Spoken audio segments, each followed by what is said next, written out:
Welcome to Justice Today, the official podcast of the Department of Justice's Office of Justice Programs, where we shine a light on cutting-edge research and practices and offer an in-depth look at what we're doing to meet the biggest public safety challenges of our time. Join us as we explore how funding, science, and technology help us achieve strong communities.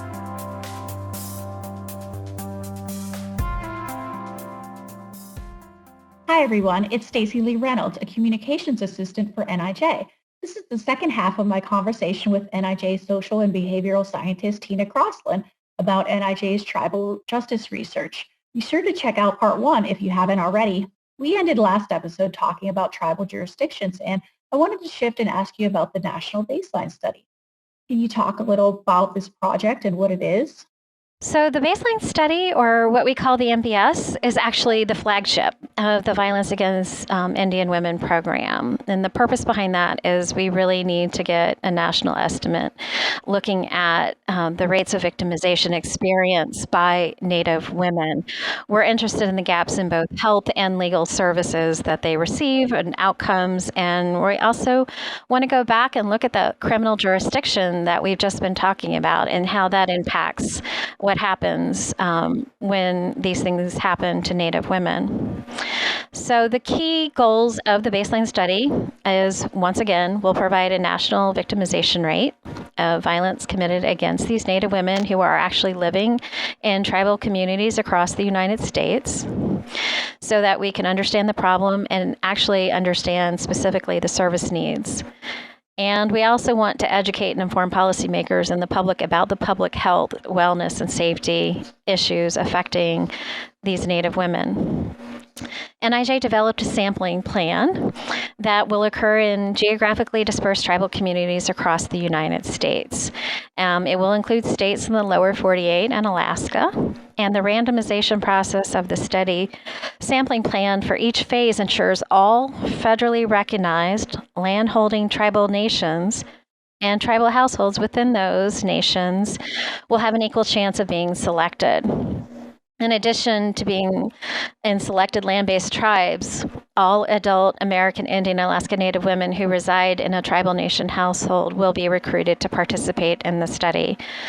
As far as our primary participants, all adult women living in the households can participate in the study so long as they're 18 years of age or older, self-identify as American Indian or Alaska Native, are affiliated with a tribe or an enrolled tribal citizen, and most importantly, agree to voluntarily participate. And this is important because the survey is asking some really important questions to these folks, and it's asking questions about their health, their well-being, their resiliency, their lifetime and previous 12-month experiences with different types of victimization.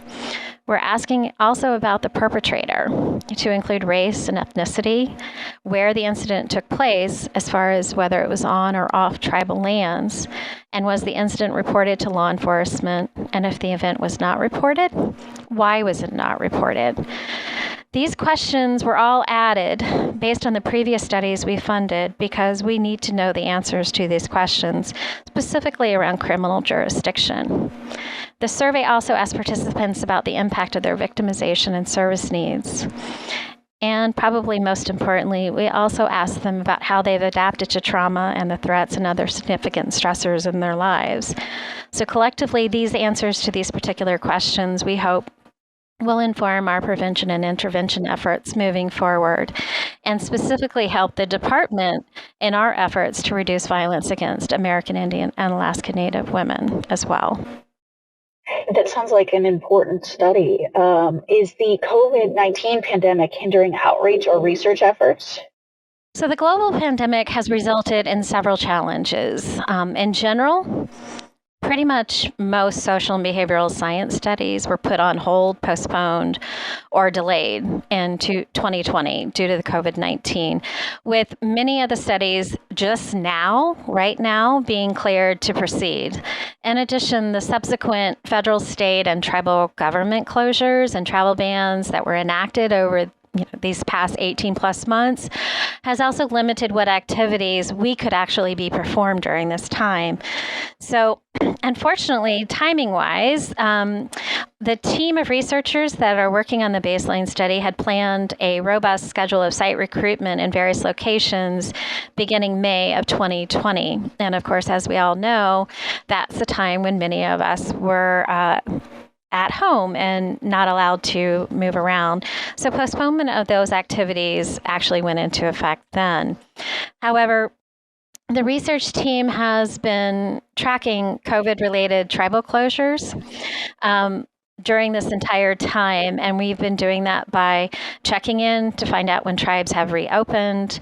We're asking to see if tribal points of contact, are they back working full-time? We're gauging their availability of tribal representatives to meet us. We're checking websites and other types of things.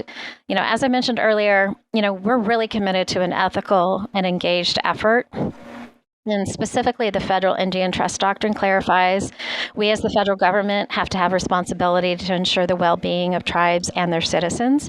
And of course, as being in the middle of a global health pandemic, we need to make sure that our tribes and the citizens are safe.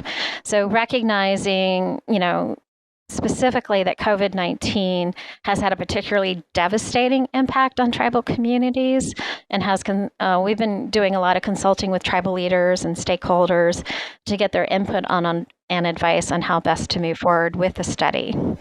And as we all know, we continue to deal with ongoing pandemic with our different highs and lows. We have been able to recruit some sites, but it's going much slower than we want. However, I want to assure all tribal leaders and stakeholders that NIJ is committed to completing the baseline study.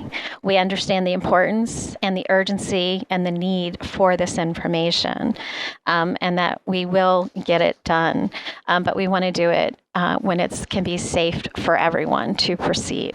Yeah, that makes sense. What is the Missing and Murdered Indigenous Person Awareness Campaign? So missing and murdered Indigenous women, sometimes it includes girls, sometimes the addition of men, boys, and the Two-Spirit movement is an effort to really increase awareness around the disappearance of and murder experienced by Indigenous people. Now, these efforts have highlighted that the scope of the problem is very elusive because data on these issues are limited. Something, as I've mentioned to you before, in general, there's a lot of data that we don't have around these types of topics. But before I talk about what NIJ is doing, I do think it's important to say that the missing and murdered moniker is talking about two very different things. For example, missing person cases are very dynamic, and most cases are resolved quickly with a person found alive and healthy and within a very short period of time. Now, on the other hand, we have death investigations that involve the cause and manner of unnatural and unexplained deaths that may or may not be determined to be a homicide. So it's important to delineate between missing, murdered, and generally victimized Indigenous people. So not all missing persons are the result of violence, nor are all missing persons murdered.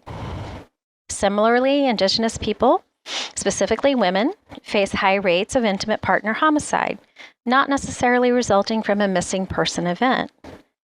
Currently, there's no empirical research, directly or indirectly, that shows causation or association between these factors and the issue of going missing either voluntarily or involuntarily. So, NIJ has funded a few studies on missing persons. For example, a research team from the University of Nebraska at Omaha has conducted a descriptive analysis looking at missing and murdered Native women and children in that state. And they're looking at barriers to reporting and investigating and offering recommendations for improving access to justice.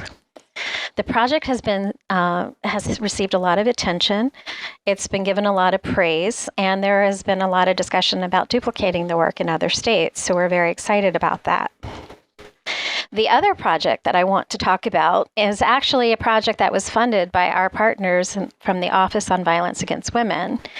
And it has to do with research staff who were doing analyses looking at data provided by the National Missing and Unidentified Persons System, also known as NamUs, and the project is titled Examination of Circumstances and Characteristics. And this study aims to enhance our understanding of violent missing person and unidentified person cases. So the staff assessed the extent of violence in both missing person and unidentified person cases and any differences that may be found between violent and nonviolent cases. And the study findings are expected to improve our understanding of these cases and give us much needed information where we've had none before. In addition, the data review is expected to help that particular program improve or enhance services to law enforcement, medical examiners, and coroners involved in cases, as well, and probably most importantly, to better serve victims and their families and other loved ones. Okay. Now, how has NamUs helped to address MMIP? So NamUs is one of these fabulous assets that the Department of Justice has, but I think it's important for us to kind of go back to what is about missing person cases and what's so challenging about them. And I can say that missing person cases are one of the many challenges law enforcement agencies across the country contend with, and they deal with that for both Native and non-Native people. There's a lot of challenges surrounding it about a person's right to go missing if they're an adult, determining whether going missing is a result of criminal or non-criminal behavior, a lack of policies mandating the entry of missing person cases into national and state data systems, a lack of standardized definition of a missing person, and of course, variation in the age of what constitutes adult status across both states and jurisdictions. I can also attest that the sheer volume of missing person cases poses one of the most significant challenges to law enforcement agencies tasked with, of course, locating these individuals. And law enforcement officers must use multiple data systems that don't talk to one another, resulting in cases being entered into several different systems. The problem is especially impactful for agencies that are often understaffed, underfunded, and very overtasked. So in addition to law enforcement officers using their agency's case management system, current federal and state laws require reporting missing persons to the National Crime Information Center, which most people often refer to as NCIC. Still, law enforcement may also have to enter data into a state missing person clearinghouse or some other state, regional, or tribal data system. In some cases, law enforcement officers have to input the same case data into 4 different data systems, which just seems crazy. So law enforcement officers have indicated a necessity to spend more time working cases and less time inputting case data into multiple databases that can't share information either because of statute limitations or due to data exchange conditions. So for instance, NCIC and NamUs cannot legally share data at this time. Therefore, the U.S. Congress would need to pass legislation explicitly requiring or allowing the data to be shared. If legislation fix were to be passed, additional resources would be required to develop this interoperability amongst the systems. And if those efforts were to be extended to state, local, county, and tribal systems, once again, additional resources would be needed. So I say all of that to say is that one of the things that we've been doing to address that issue is the Department of Justice's NamUs program has been working to close the gaps related to missing Indigenous people and ensure that every tribal law enforcement agency knows about and can use the system to help resolve cases. So for those less familiar with the program, NamUs is an operational database that uniquely combines technology and forensic services as well as investigative support in a central repository for missing, unidentified, and unclaimed person cases. Most importantly, the system is free. I like to say that a couple of times. It's free, it's secure, and it's a nationwide overlap. So what makes it unique is it's a system available to law enforcement, medical examiners, coroners, and the general public. And best of all, the database allows tribes to collect better data on their missing person cases and also provides a tool for sharing and pairing case information across jurisdictional boundaries. So data fields specific to tribal cases that we've included are a missing person's tribal enrollment or affiliation, whether a missing person was last seen on tribal land, and whether a missing person's primary residence was on tribal land. NamUs has a proven track record of success and vast capabilities and resources invaluable to state, tribal, and local governments. It's also what we like to call as a force multiplier for law enforcement agencies and medical, legal, death investigators. Those are the people I was telling you really want to spend more time solving cases.